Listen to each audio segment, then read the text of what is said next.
मुग़ल बादशाह औरंगज़ेब आलमगीर के पास एक ज़रूरतमंद आया। कहने लगा, ऐ शहंशाह आलमगीर, मैं नहायत गरीब इंसान हूँ। मुझे अपनी 2 जवान साल बेटियों की शादी करनी है, आप मेरी मदद फरमाएं। शहंशाह हिंद ने जवाब दिया, अच्छा तुम कल आना, हमसे जो हो सका हम करेंगे। ज़रूरतमंद चला गया। इसी शब शहंशाह औरंगज़ेब ने लिबास बदला, बेस बदला और निकल खड़े हुए। रास्ते में देखा एक मुसाफिर सामान लिए खड़ा है और किसी मेहनत कश के इंतज़ार में है। शहंशाह हिंद एक मेहनत कश के बेस में थे। इन्होंने आगे बढ़कर मुसाफिर का सामान अपने सर और पीठ पर लाद लिया और जहां मुसाफिर ने कहा वहां पहुंचा दिया। मजदूरी 2 पैसे मिली। औरंगज़ेब आलमगीर महल आए, नहायत इत्मीनान से सो गए। सुबह हुई, हाजतमंद पहुंच गया। शहंशाह हिंद ने फरमाया, ये मेरी मेहनत की कमाई है, कतई हलाल है। 2 पैसे ये हैं, ये ले जाओ, अल्लाह तुम्हारा मददगार हो। वो हाजतमंद तो बड़ा हैरान और परेशान हुआ।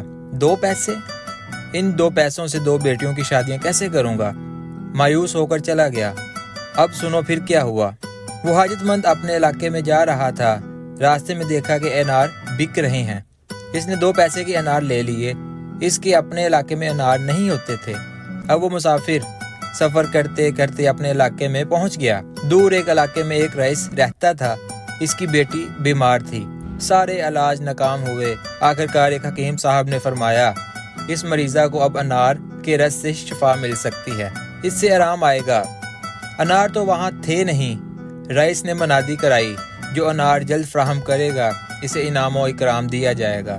ये बात इस हाजतमंद तक पहुँच गई, जिसने शहंशाह औरंगज़ेब की हलाल कमाई 2 पैसे के अनार खरीदे थे। वो अनार फौरन हाथ में हिफाजत से लेकर रईस के घर पहुँच गया। अनार पेश कर दिए। जनाब हकीम साहब ने रस निकाला और रईस ज़ादी को पिला दिया। अल्लाह की शान, अनार का रस तरियाक साबित हुआ, वो अच्छी हो गई।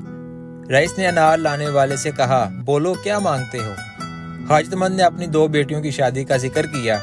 रईस ने दोनों की शादी करवा दी और अनार वाले को बहुत सी रकम दे दी। वो तो माला माल हो गया। 2 पैसों में कैसी बरकत हुई। याद रखना, ये बरकत हलाल की कमाई के 2 पैसों की है।